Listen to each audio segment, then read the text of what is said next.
¿Qué tal, amigos, amigas? ¿Cómo están? Si ya encontró el texto de este día, le invito a considerarlo juntos. Mire allí en el verso 8 lo que Jesús dijo a sus discípulos.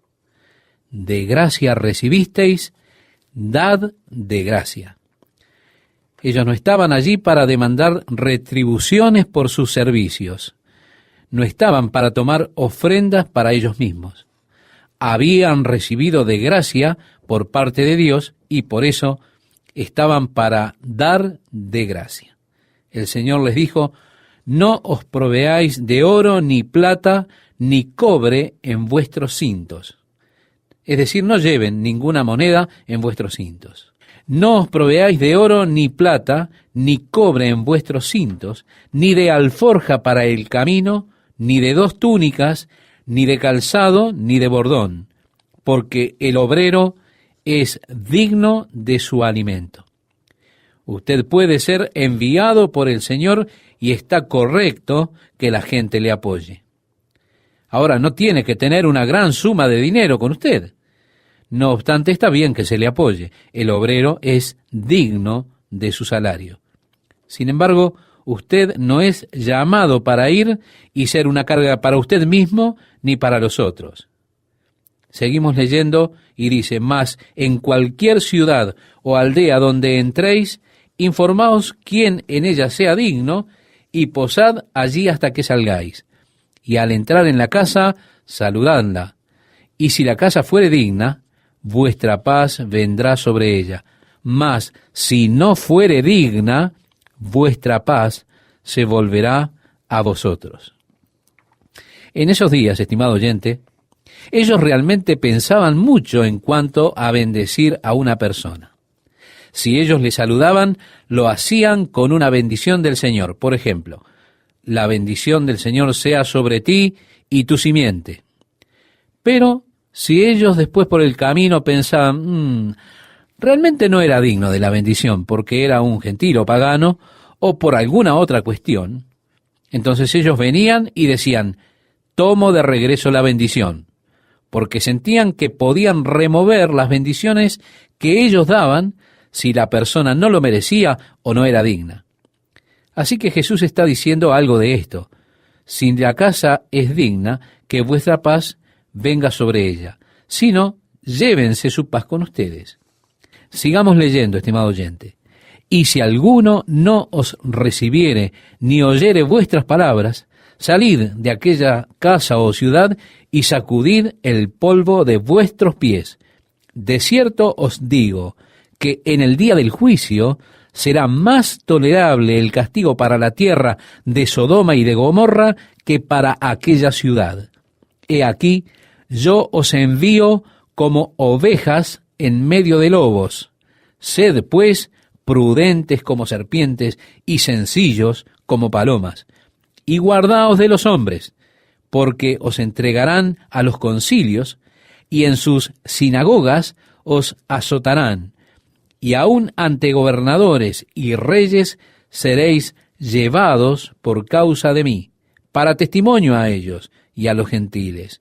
Mas cuando os entreguen, no os preocupéis por cómo o qué hablaréis, porque en aquella hora os será dado lo que habéis de hablar, porque no sois vosotros los que habláis, sino el Espíritu de vuestro Padre que habla en vosotros.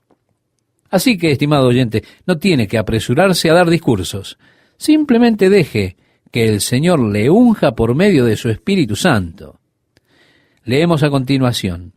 El hermano entregará a la muerte al hermano, y el padre al hijo, y los hijos se levantarán contra los padres y los harán morir, y seréis aborrecidos de todos por causa de mi nombre, mas el que persevere hasta el fin, éste será salvo. Aquí tenemos las bases para la doctrina de la perseverancia de los santos, la cual es usada frecuentemente como contraste con aquellos que creen en la seguridad del creyente. Y están los que se toman de esta frase de Jesús que dijo, el que perseverare hasta el fin. para presionar con la doctrina de la perseverancia de los santos. Bueno, parece que la verdad descansa en algún término medio. Seguimos leyendo. Cuando os persigan en esta ciudad, huid a la otra, porque de cierto os digo que no acabaréis de recorrer todas las ciudades de Israel antes que venga el Hijo del Hombre. Ahora Jesús se refiere al viaje que habrá de realizar a través de estas ciudades. Así que si os persiguen en una ciudad, simplemente váyanse a la siguiente. No habrán de hecho ido a través de todas estas ciudades sin que yo esté justo detrás de ustedes. Entonces estaré ministrando a esas ciudades. Él realmente no se está refiriendo a su segunda venida, sino simplemente a su ministerio en estas ciudades de Galilea. Ahora bien, dijo Jesús, el discípulo no es más que su maestro, ni el siervo más que su señor. Bástale al discípulo ser como su maestro y al siervo ser como su señor. Si al padre de familia llamaron Belcebú, ¿cuánto más a los de su casa? Esto es categórico. Puede estar seguro que sí. Es grandioso. Si pudiésemos solamente ser como nuestro Señor. Pero note que Él dijo, no eres mayor que el Señor. Es suficiente que sea como el Señor. Dios nos ayude a ser semejantes al Señor. Continúa diciendo el Señor, si al padre de familia llamaron Belcebú, esto es el señor de las moscas, ¿cuánto más a los de su casa? Los que se oponen nos ponen calificativos. Seguramente a usted también le pondrán calificativos.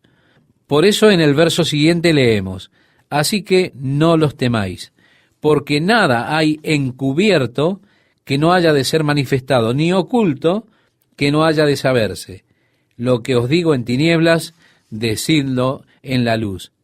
Y lo que oís al oído, proclamadlo desde la azotea. En otras palabras, he estado enseñándoles, les he estado entrenando, les he estado diciendo estas cosas en estas pequeñas sesiones que hemos tenido. Bueno, ahora vayan y proclamen abiertamente estas verdades. Y no temáis a los que matan el cuerpo, mas al alma no pueden matar. Temed más bien a aquel que puede destruir el alma y el cuerpo en el infierno. Así que él no está diciendo que teman a Satanás. Satanás no tiene capacidad para destruir su alma en el infierno. Jesús les está diciendo, teman a Dios, no teman al hombre. La peor cosa que puede hacerle el hombre es matarlo. Entonces, ¿por qué deberían tener miedo? El estar ausente del cuerpo será estar presente con el Señor. Debieran temer a aquel que es capaz de matar ambos, alma y cuerpo, y echarlos en el infierno. A ese es a quien debieran temer. Ahora el próximo versículo dice, ¿no se venden 2 pajarillos por un cuarto? Con todo, ni uno de ellos cae a tierra sin vuestro Padre. Nuevamente, vuestro Padre. Y nuevamente, vuestro Padre supervisa su creación. Y una de las cosas comunes de la creación de Dios son esos pequeños gorriones. Son tan comunes como para pensar que no tienen ningún valor. Podía comprar 4 de ellos por $1 en aquellos días. 2 gorriones vendidos por medio peso. Y aun siendo de tan poco valor, no cae ni un pequeñito de ellos sin que vuestro Padre lo sepa. Nuevamente nos lleva a entender cuán detallista es Dios en su conocimiento acerca de usted. Pues aún vuestros cabellos están todos contados, dice Mateo capítulo 10, verso 30. ¿No es interesante lo que Dios conoce acerca de nosotros? Él nos conoce muchísimo más de lo que nosotros nos conocemos a nosotros mismos. Dios conoce aún las cosas triviales de usted. Así, de manera detallada, es como está preocupado su Padre por usted. O si estuviésemos conscientes de lo tremendamente comprometido que está nuestro Padre con nosotros, sus hijos. Así que no temáis, más valéis vosotros que muchos pajarillos. Leemos en el verso 31. Si Dios toma debida cuenta de los gorriones, y Él ha estado diciendo, no os preocupéis de que os puedan matar, no hay ni aún un gorrión que caiga al suelo sin que vuestro Padre lo sepa.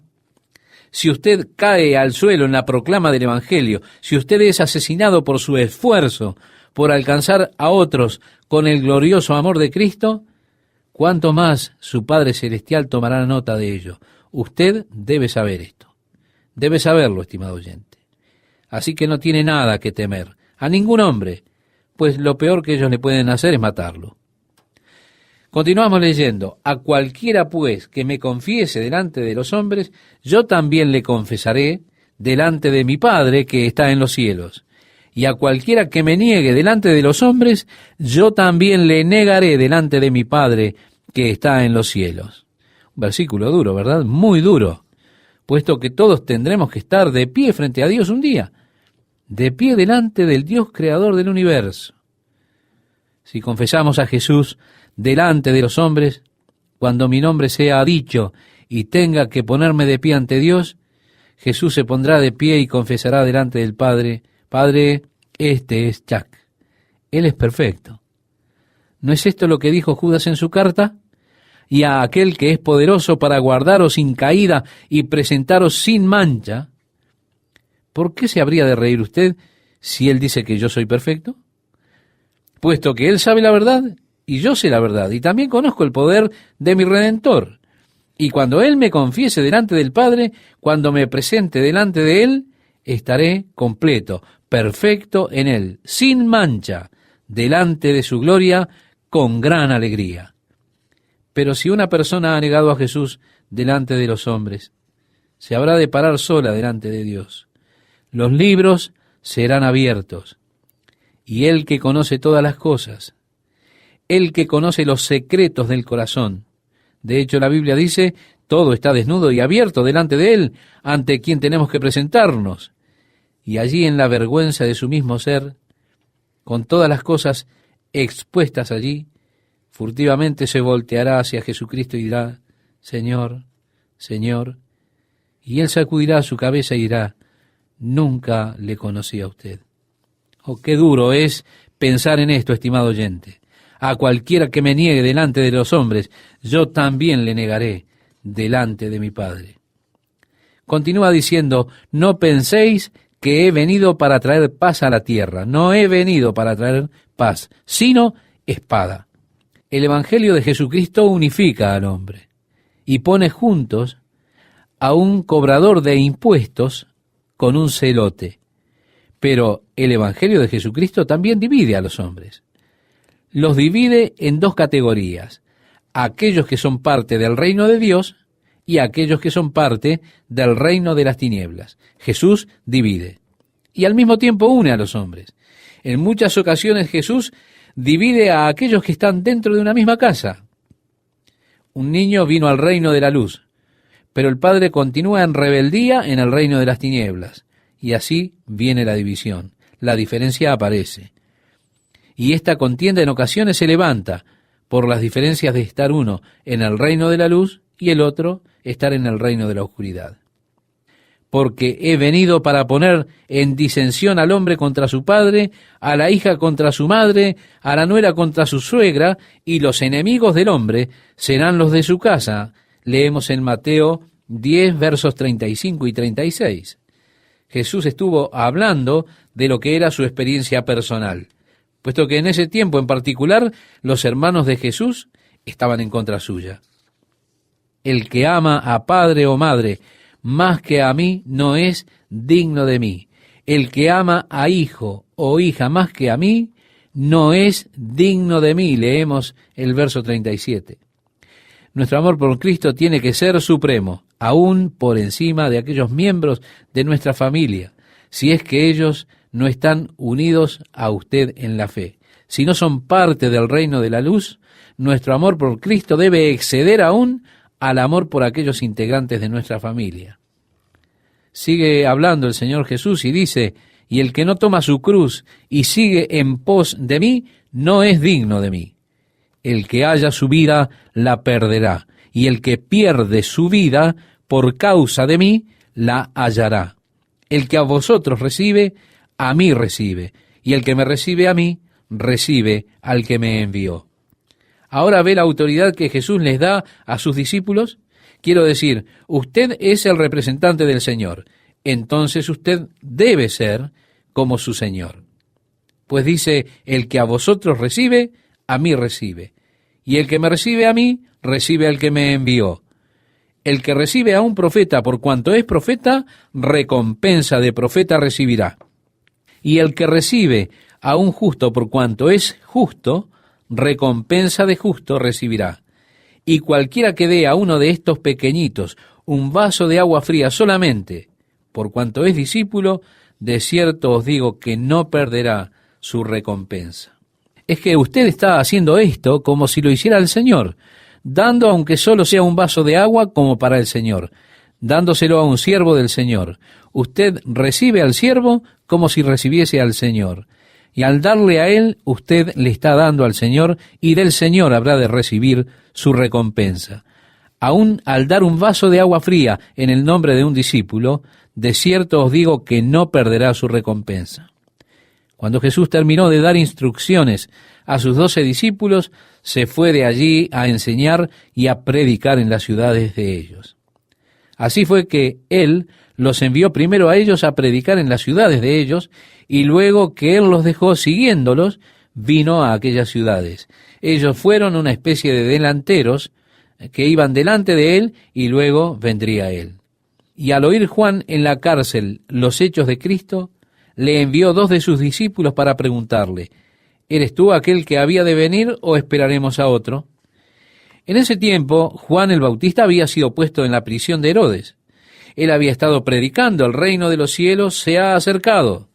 También dijo, el que viene detrás de mí es más grande que yo, al cual no soy digno de desatar los cordones de sus sandalias. Pero ahí aún está Juan en la prisión de Herodes. Y él está diciéndole al Señor, manos a la obra, porque aún Juan no entendía plenamente la misión de Cristo, en su primera venida, por supuesto, pues él estaba anticipando el establecimiento inmediato del reino de Dios, como fue prometido en el Antiguo Testamento. Y con todo estaba el hecho de que Jesús aún no había proclamado su poder, ni había derrocado el yugo del Imperio Romano. Juan estaba en prisión, y realmente estaba impaciente. Así es que envía a sus discípulos a Jesús diciendo, ¿eres tú aquel que había de venir o tendremos que esperar por alguien más? Con lo cual estaba diciendo en otras palabras, dejemos que esto siga. Estoy cansado de estar sentado aquí en la cárcel. Vamos, ¿eres tú aquel que debíamos buscar o empezaremos a buscar a otro? Entonces leemos, respondiendo Jesús les dijo, id y haced saber a Juan las cosas que oís y veis. Los ciegos ven, los cojos andan, los leprosos son limpiados, los sordos oyen, los muertos son resucitados, y a los pobres es anunciado el Evangelio. Y bienaventurado es el que no halle tropiezo en mí. Jesús, en lugar de contestar a Juan directamente, apunta a su ministerio, las obras que él estaba haciendo.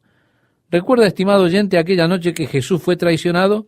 Cuando él estaba hablando a sus discípulos. Y Juan registra esto tan fielmente en el capítulo 14 de su Evangelio. Cuando Jesús les había dicho, mirad, yo estoy yendo al Padre, y si me fuere y os preparare el lugar, vendré otra vez, y os tomaré a mí mismo para que donde yo estoy, vosotros también estéis. Y sabéis a dónde voy, y sabéis el camino. Le dijo Tomás, Señor, no sabemos a dónde vas, ¿cómo pues podemos saber el camino? Jesús le dijo, yo soy el camino, y la verdad y la vida. Nadie viene al Padre sino por mí. Felipe le dijo, Señor, muéstranos el Padre y nos basta. Entonces Jesús le dijo, ¿tanto tiempo hace que estoy con vosotros y no me has conocido, Felipe? El que me ha visto a mí, ha visto al Padre. ¿Cómo pues dices tú, muéstranos al Padre? ¿No crees que yo soy en el Padre y el Padre en mí? Las palabras que yo os hablo, no las hablo por mi propia cuenta, sino que el Padre que mora en mí, Él hace las obras. Creedme que yo soy en el Padre y el Padre en mí. De otra manera, creedme por las mismas obras. En otras palabras, querido oyente, Jesús está señalando a las obras que él hacía como evidencia de su comisión, de su persona, de su autoridad. Él está señalando las obras. También dijo, las obras que hago testifican de mí. Estas eran la evidencia. Él estaba cumpliendo las promesas del reino en el Antiguo Testamento. Cuando el cojo caminó, el ciego vio, el mudo habló y el sordo escuchó, él estaba cumpliendo esas promesas. Los muertos fueron levantados, al pobre le fue predicado el Evangelio. Él estuvo cumpliendo con esos aspectos del reino. Y así sus obras fueron testigos, fueron un testimonio. De modo que todo lo que hizo fue sanar de sus enfermedades a unos pocos que estaban por allí. Abrió los ojos de los ciegos y demás. Y él dijo, vayan y díganle a Juan lo que han visto. Y díganle, bendito el que no se ofende, porque realmente no estoy estableciendo mi reino inmediatamente, abatiendo el yugo romano para establecer un reino físico, visible y terrenal. ¿Qué tal? ¿Cómo están? Es un gusto para mí saludarles, amigos, amigas. Y si ya encontró el texto de hoy, quiero invitarle a darle lectura. Cuando Jesús terminó de dar instrucciones a sus 12 discípulos, se fue de allí a enseñar y a predicar en las ciudades de ellos. Así que Él los envió delante, y luego Jesús partió siguiéndoles y viniendo así a las ciudades en las cuales ellos habían estado. Era una especie de pregoneros para Él, los cuales iban delante. Y al oír Juan en la cárcel los hechos de Cristo, le envió 2 de sus discípulos para preguntarle, ¿eres tú aquel que había de venir o esperaremos a otro? Juan había sido puesto en prisión por Herodes. Él había estado predicando, el reino de los cielos se ha acercado. Y decía además, el que viene tras mí, cuyo calzado yo no soy digno de llevar, es más poderoso que yo. Pero ahora Juan está en la prisión de Herodes y le está diciendo al Señor, hey, pongámonos en movimiento.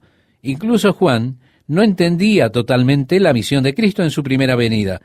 Si acaso estaba anticipando el inmediato establecimiento del reino de Dios como había sido prometido en el Antiguo Testamento. Ante el hecho de que Jesús aún no había proclamado su poder y derrocado al imperio romano, viéndose Juan que aún estaba en prisión, comenzó a ponerse impaciente. Fue entonces que envió sus discípulos a Jesús diciendo, ¿eres tú aquel que había de venir o esperaremos a otro? Aunque realmente, en otras palabras, Juan estaba diciendo, dejémoslo seguir, pero ya estoy cansado de estar aquí sentado en esta prisión. ¿Eres tú el que había de venir o esperaremos a otro? Respondiendo Jesús les dijo, id y haced saber a Juan las cosas que oís y veis. Los ciegos ven, los cojos andan, los leprosos son limpiados, los sordos oyen, los muertos son resucitados, y a los pobres es anunciado el Evangelio. Y bienaventurado es el que no halle tropiezo en mí. Ahora bien, Jesús, en vez de contestarle a Juan directamente, apunta a su ministerio, los milagros que él estaba haciendo. Si usted, estimado oyente, recuerda la noche en que Jesús fue traicionado, cuando él estaba hablando con sus discípulos, y el apóstol Juan lo registró tan fielmente allí en el capítulo 14 de su Evangelio, cuando Jesús estaba diciendo, vendré otra vez y os tomaré a mí mismo, para que donde yo estoy vosotros también estéis. Y sabéis a dónde voy, y sabéis el camino. Le dijo Tomás, Señor, no sabemos a dónde vas. ¿Cómo pues podemos saber el camino? Jesús le dijo, yo soy el camino y la verdad y la vida. Nadie viene al Padre sino por mí. Si me conocieseis, también a mi Padre conoceríais, y desde ahora le conocéis y le habéis visto. Felipe le dijo, Señor, muéstranos el Padre y nos basta. Jesús le dijo, ¿tanto tiempo hace que estoy con vosotros y no me has conocido, Felipe? El que me ha visto a mí, ha visto al Padre. ¿Cómo pues dices tú, muéstranos al Padre? ¿No crees que yo soy en el Padre y el Padre en mí? Las palabras que yo os hablo, no las hablo por mi propia cuenta, sino que el Padre que mora en mí, Él hace las obras. Creedme que yo soy en el Padre y el Padre en mí. De otra manera, creedme por las mismas obras. Estimado oyente, en otras palabras, Jesús estaba señalando los milagros como evidencia de su comisión, como evidencia de su persona y su autoridad, señalando a los milagros. Él también dijo, las obras que hago, ellas dan testimonio de mí. Ellas eran la evidencia. Él estaba cumpliendo las promesas del Antiguo Testamento en cuanto al reino. Más allá de que el cojo caminara, el ciego viera, el mudo hablara, el sordo oyera, él estaba cumpliendo. Los muertos eran resucitados. A los pobres se les anunciaba el Evangelio. Y él estaba cumpliendo con esos aspectos del reino. Así que sus obras eran testigos y testimonio de ello. Así que todo lo que él hizo fue sanar a algunos enfermos que había a su alrededor, abrir los ojos de los ciegos, etc. Y él dijo, ahora vayan y díganle a Juan lo que han visto.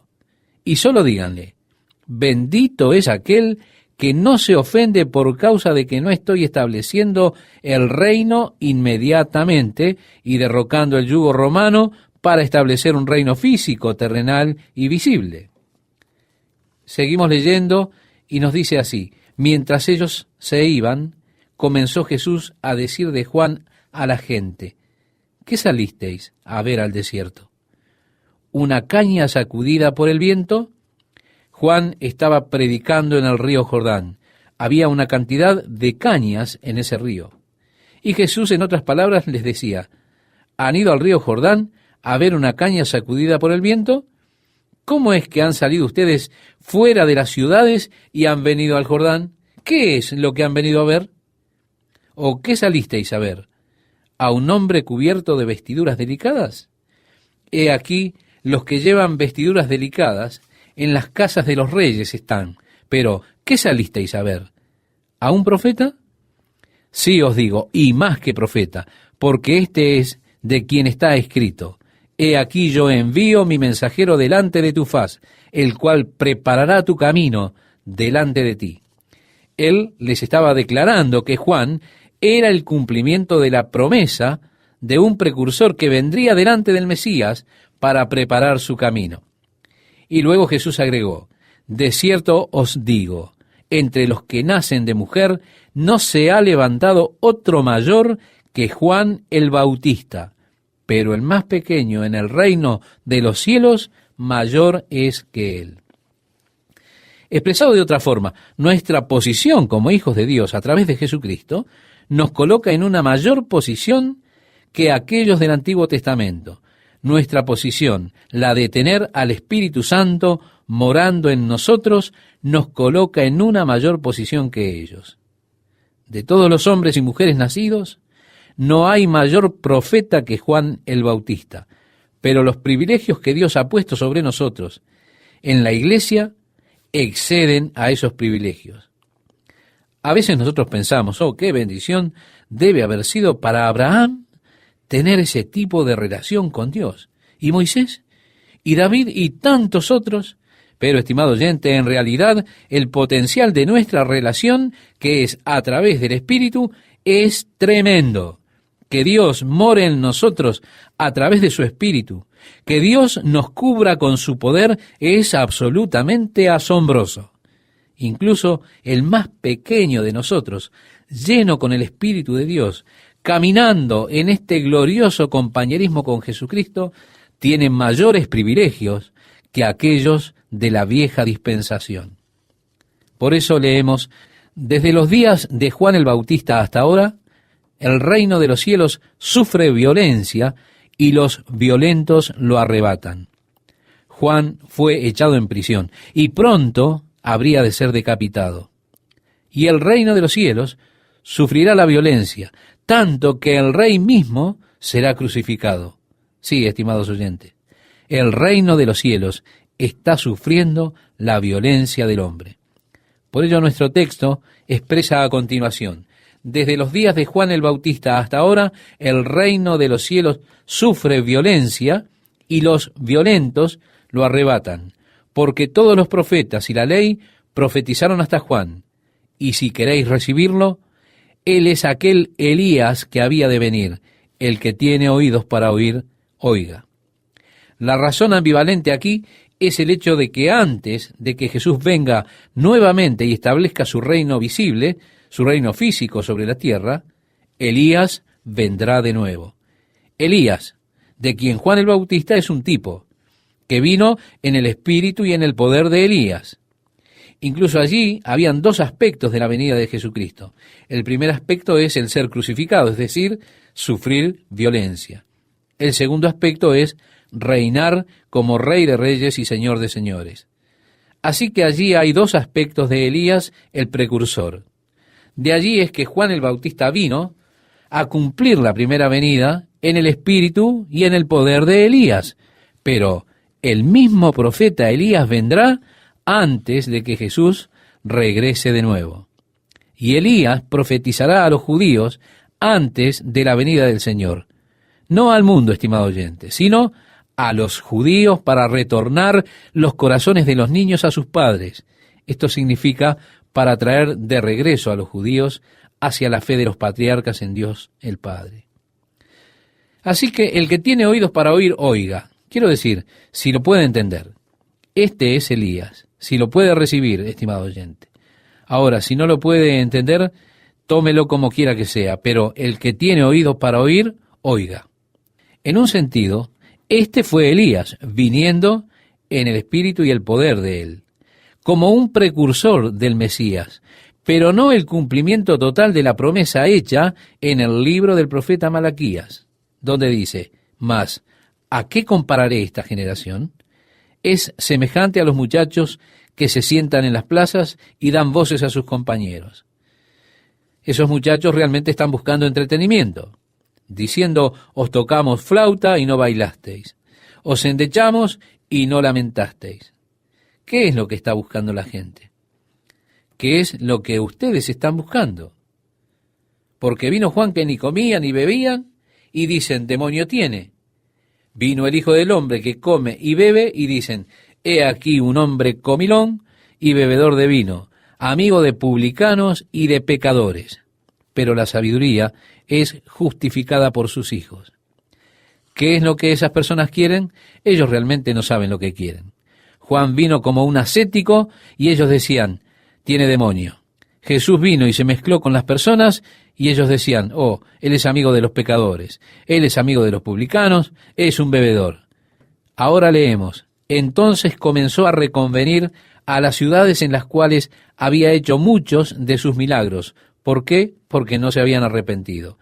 Es interesante que esas ciudades que él reprendió alrededor de Galilea fueron todas destruidas y no son más que ruinas. De hecho, fue recientemente que se descubrió dónde estaba Betsaida, y por mucho tiempo se pensó que tal vez la Biblia solo estaba hablando de algunos lugares ficticios. Esto hasta que recientemente los arqueólogos descubrieron Betsaida.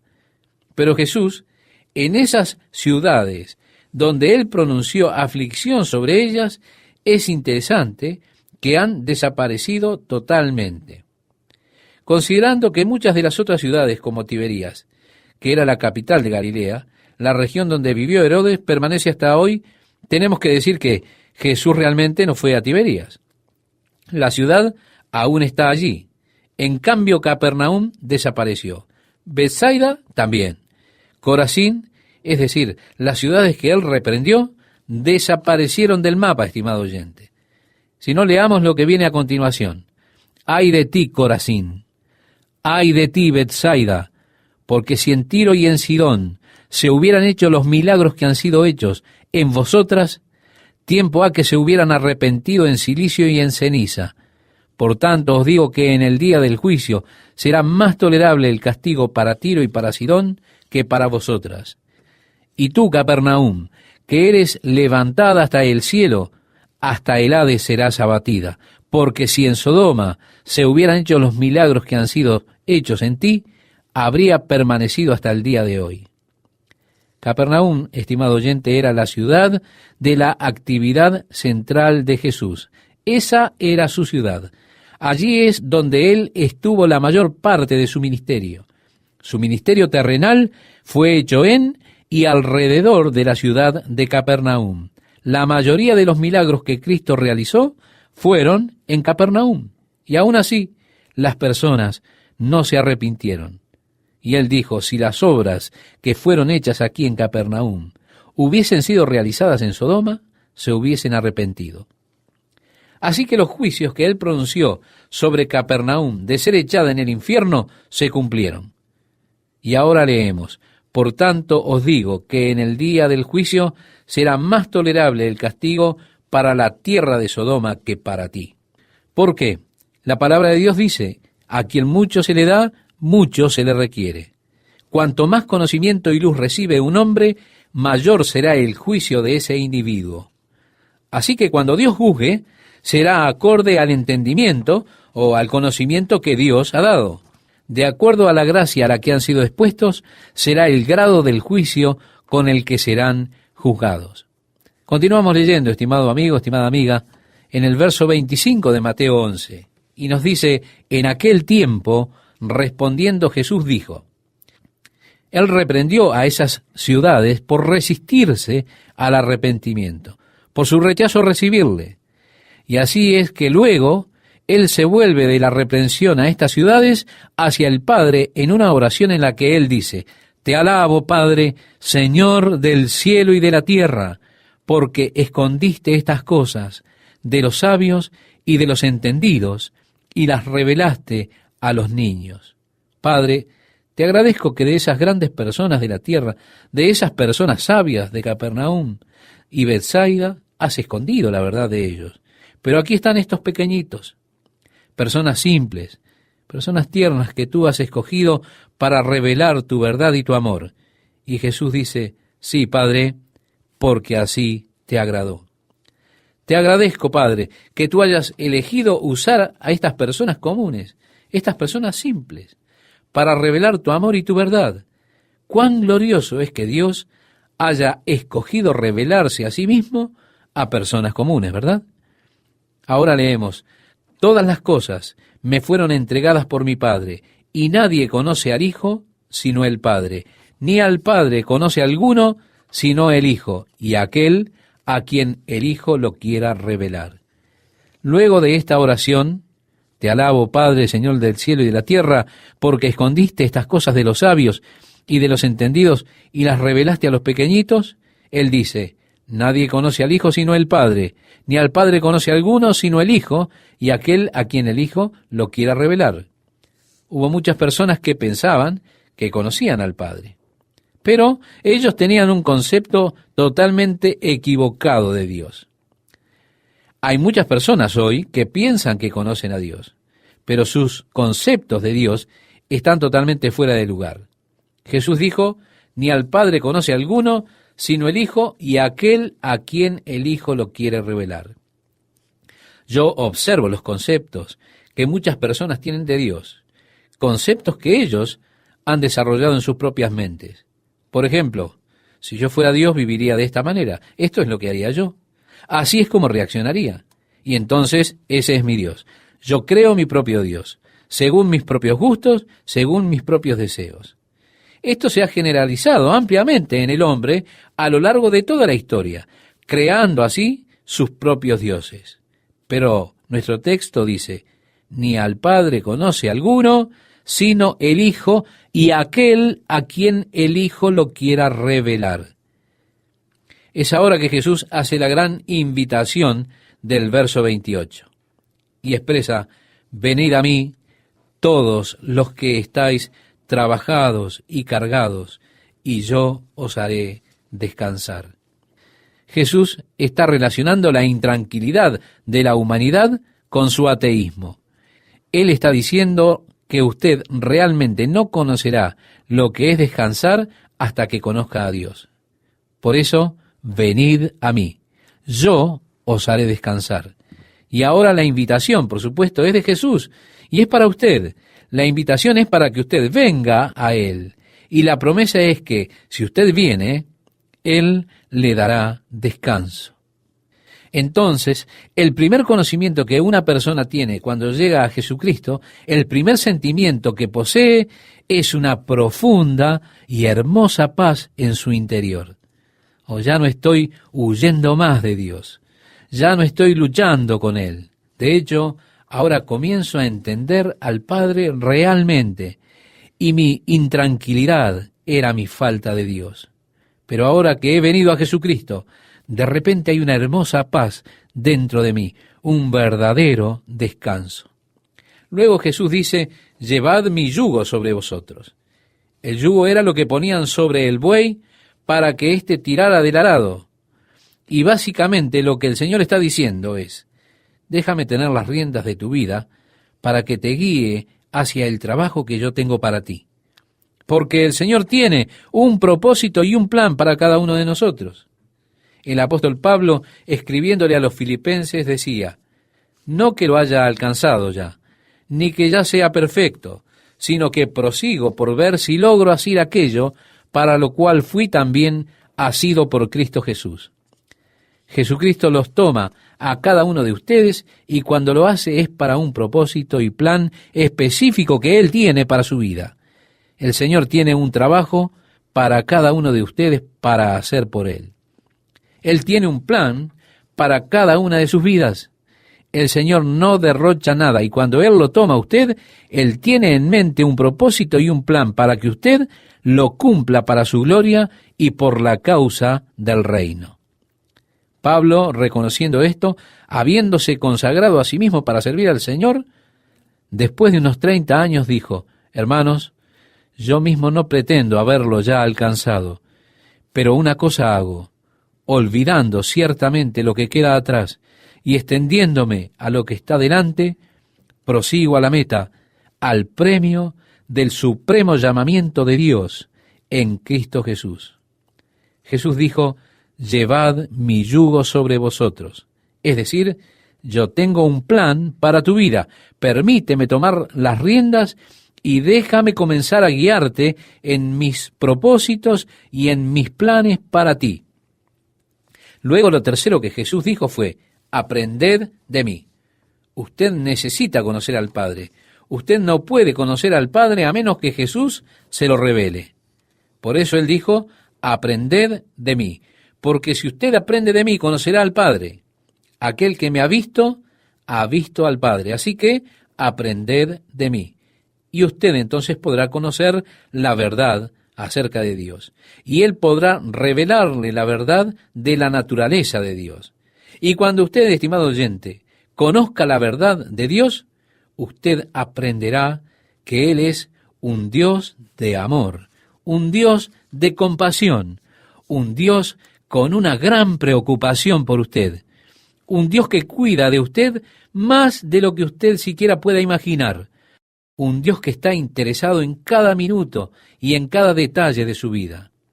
Aprended de mí, dijo Jesús, porque al conocerle a Él, usted aprenderá del Padre y usted tendrá una verdadera revelación del Padre.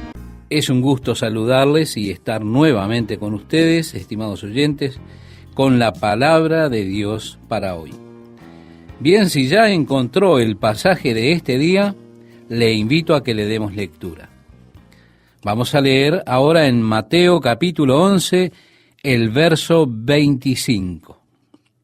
En aquel tiempo, respondiendo Jesús, dijo, Te alabo, Padre, Señor del cielo y de la tierra, porque escondiste estas cosas de los sabios y de los entendidos, y las revelaste a los niños. Padre, te agradezco que a las grandes personas de esta tierra, a aquellos grandes de Capernaum, de Betsaida, hayas escondido la verdad de ellos. Pero aquí están estos niños, es decir, personas simples, que tú has escogido para revelarles tu verdad y tu amor. Entonces Jesús dice, sí, Padre, porque así te agradó. Te agradezco, Señor, que tú escogiste usar a las personas simples para revelar tu amor y tu verdad. Qué glorioso, estimado oyente, es que Dios haya escogido revelarse a sí mismo a personas simples. En Mateo 11:27 leemos, Todas las cosas me fueron entregadas por mi Padre, y nadie conoce al Hijo sino el Padre, ni al Padre conoce alguno sino el Hijo y aquel a quien el Hijo lo quiera revelar. Jesús, luego de esta oración en la que expresa: gracias, Padre, porque escogiste revelarte a ti mismo a los niños, no a los sabios y entendidos, sino a los niños. Él dice luego: nadie conoce al Hijo sino el Padre, ni al Padre conoce alguno sino el Hijo, y aquel a quien el Hijo lo quiera revelar. Hubieron muchas personas que pensaron que conocían al Padre, pero ellos tenían conceptos equivocados acerca de Dios. Aún hoy hay muchas personas que piensan que conocen a Dios, pero sus conceptos de Dios están realmente equivocados. Jesús dice: nadie conoce al Hijo sino el Padre, ni al Padre conoce alguno sino el Hijo, y aquel a quien el Hijo lo quiera revelar. Yo observo los conceptos de muchas personas, los conceptos que ellas tienen acerca de Dios, conceptos que ellos han desarrollado en sus propias mentes. Y algunos piensan de esta manera: si yo fuera Dios, esta es la forma en que viviría, esto es lo que haría, así reaccionaría, y entonces así es mi Dios. Yo creo mi propio Dios, de acuerdo a mis gustos y deseos. Esto se ha generalizado en el hombre a través de la historia, creando sus propios dioses. Pero nuestro texto dice: nadie conoce al Hijo sino el Padre, ni al Padre conoce a alguno sino el Hijo, y a aquel a quien el Hijo lo quiera revelar. Después de esto, Jesús hace esta gran invitación, estimado oyente: venid a mí, todos los que estáis trabajados y cargados, y yo os haré descansar. Es que Jesús está relacionando el cansancio de la humanidad con la falta de Dios. Él está diciendo que usted realmente no conocerá lo que es descansar hasta que conozca a Dios. Venid a mí, yo os haré descansar. Ahora la invitación, por supuesto, es de Jesús hacia usted. La invitación es venir a Él. Y la promesa, estimado oyente, es que si usted viene, Él le dará descanso. Por eso es que la primera sensación que una persona tiene cuando llega al conocimiento de Jesucristo es una profunda y una hermosa paz interior. Él puede decir: yo ya no estoy huyendo de Dios, ya no estoy luchando más con Él. En lugar de ello, comienzo a entender realmente al Padre y me doy cuenta que mi cansancio era mi falta de Dios. Pero ahora que vengo a Jesucristo, de repente hay esa hermosa paz interior, hay un verdadero descanso. Luego Jesús dice: llevad mi yugo sobre vosotros. Estimado oyente, el yugo era lo que ponían sobre los bueyes para que tiraran del arado. Básicamente lo que el Señor está diciendo es: déjame tomar las riendas de tu vida, permíteme que te guíe hacia el trabajo que yo tengo para ti. Porque el Señor tiene un propósito, Él tiene un plan para cada uno de ustedes. El apóstol Pablo, escribiéndole a los filipenses, les dice: no que lo haya alcanzado ya, ni que ya sea perfecto, sino que prosigo por ver si logro hacer aquello para lo cual fui también asido por Cristo Jesús. Esto indica que Jesucristo puede tomarlos a cada uno de ustedes, y cuando lo hace es para un propósito y plan específicos.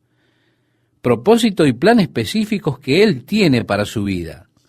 El Señor tiene un trabajo para hacer con cada uno de ustedes, un trabajo para hacer por Él. Sí, Él tiene un plan para cada una de sus vidas. El Señor no derrocha nada y cuando Él lo toma a usted, Él tiene en mente ese propósito, ese plan para que usted los cumpla para la gloria de Dios y por la causa del reino de Dios. Pablo, reconociendo esto y habiéndose consagrado a sí mismo para servir al Señor, luego de unos 30 años dijo: hermanos, yo mismo no pretendo haberlo ya alcanzado, pero una cosa hago, olvidando ciertamente lo que queda atrás y extendiéndome a lo que está adelante, prosigo a la meta, al premio del supremo llamamiento de Dios en Cristo Jesús. Llevad mi yugo sobre vosotros, decía Jesús. Yo tengo un plan para tu vida. Permíteme tomar las riendas de tu vida y permíteme comenzar a guiarte en mis propósitos y en mis planes para ti. Lo tercero que Jesús dijo, estimado oyente, es: aprended de mí. Esto lo encontramos en el verso 29 de Mateo 11. Sí, usted necesita conocer al Padre, pero usted no puede conocer al Padre a menos que Jesús se lo revele. Por eso Él dice: aprended de mí. Porque a medida que usted aprenda de mí, usted conocerá al Padre. Aquel que me ha visto al Padre. Así, aprended de mí. De esa forma usted podrá conocer la verdad acerca de Dios, y Él podrá revelarle a usted la verdad de la naturaleza de Dios. Y cuando usted aprenda la verdad acerca de Dios, usted entonces comprenderá que Él es verdaderamente un Dios de amor, un Dios de compasión, un Dios con una gran preocupación por usted, un Dios que realmente se preocupa por usted más de lo que usted cree, un Dios que está interesado en cada detalle de su vida. Aprended de mí, dice Jesús, porque aprendiendo de Él, estimado oyente, usted aprenderá del Padre y usted tendrá la verdadera revelación del Padre. Luego Jesús añade: porque mi yugo es fácil y ligera mi carga. Esto en el verso 30. Es un gran contraste para aquellos que andan diciendo sobre las pesadas cargas que tienen últimamente. Mire, estimada amiga, estimado amigo, hay quienes dicen: ay, usted no sabe, yo vengo con semejante carga, no sé si seré capaz de soportarla, la carga es tan pesada. Aguarde un momento, yo creo que a veces nosotros nos hacemos cargo de cosas que no son de Dios, cargas que nos ponemos nosotros mismos. Es posible que nosotros nos metamos en algunos problemas por nosotros mismos. Yo siento que he llevado muchas cargas que Dios no había puesto sobre mí, y algunas veces me quejo de esas cargas. Pero el Señor dijo: mi yugo es fácil y ligera mi carga. Aguarde un minuto. ¿Cuál es la carga que Jesús tiene para usted? Cada hombre lleva una carga. La carga de un hombre es aquella pasión por la que su vida es gobernada. Jesús dijo: ligera es mi carga. Entonces, ¿cuál es la carga de Jesús? ¿Qué había detrás de la vida de Jesús? ¿Cuál era la verdad central de su vida?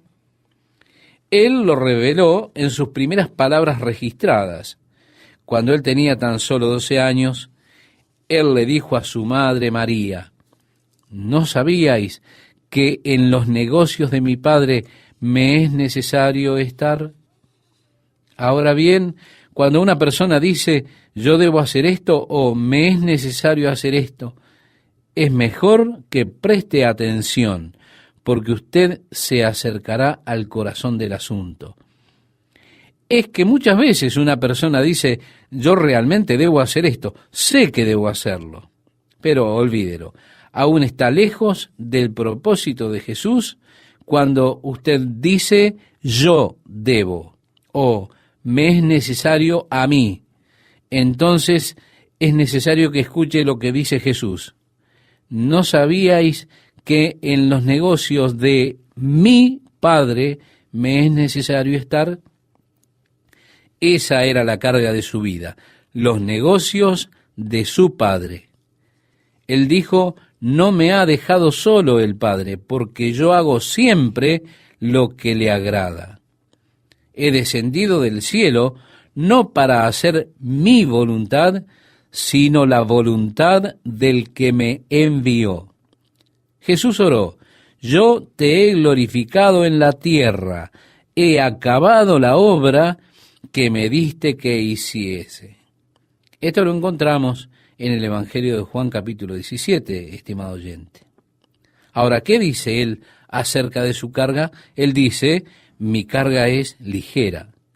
Es ligera, pues se trata de hacer la voluntad del Padre, se trata de agradar al Padre, y eso no es una carga pesada.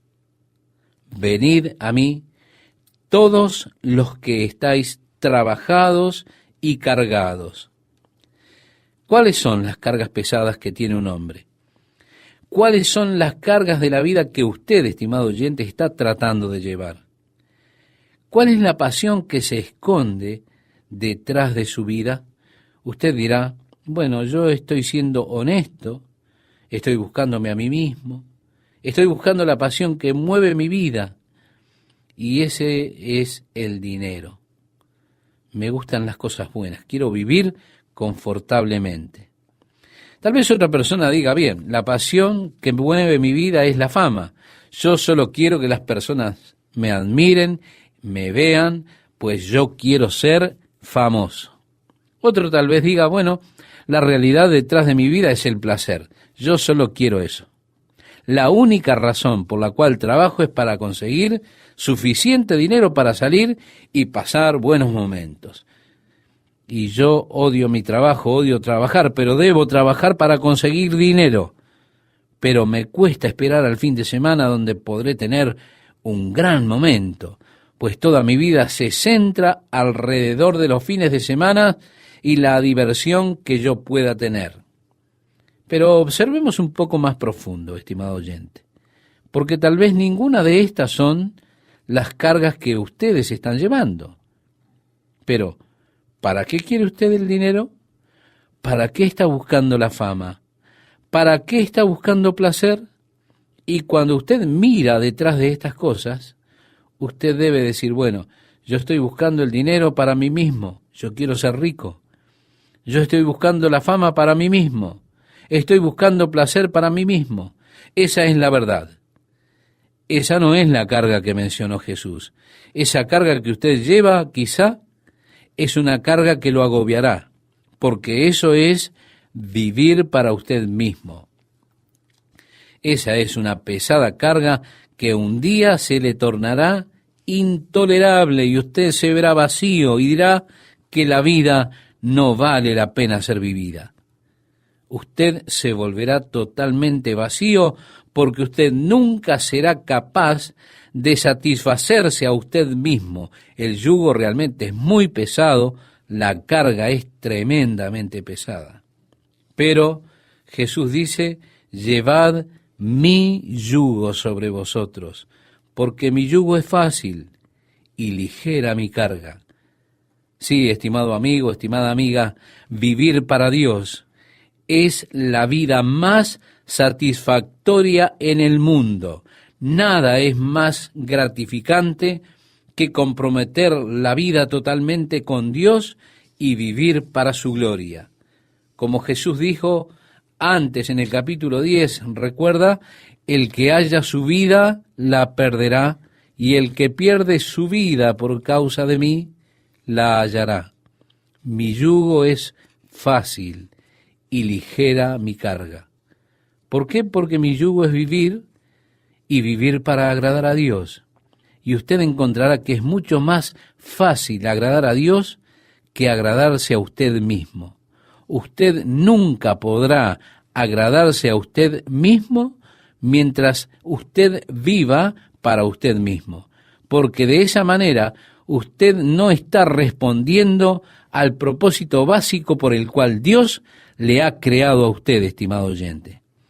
Cuando Dios lo diseñó a usted y lo creó, Dios planificó que usted sería para agradarle a Él y para la gloria de Dios.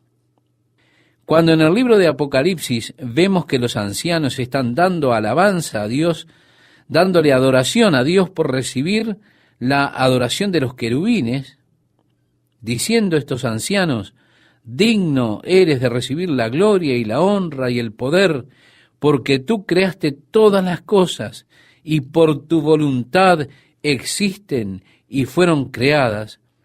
Vemos que Dios no lo creó a usted para vivir para sus propios placeres. Si usted vive para su propio deleite, estimado amigo, estimada amiga, su vida será realmente vacía, frustrada e insatisfactoria. Pero si usted vive para agradarle a Dios, si usted lleva esa carga liviana, entonces su vida será llena, será rica, será perfecta. Aún más, como dijo David, usted dirá también: mi copa está rebosando. ¿Por qué? Porque su vida será realmente como una copa rebosante.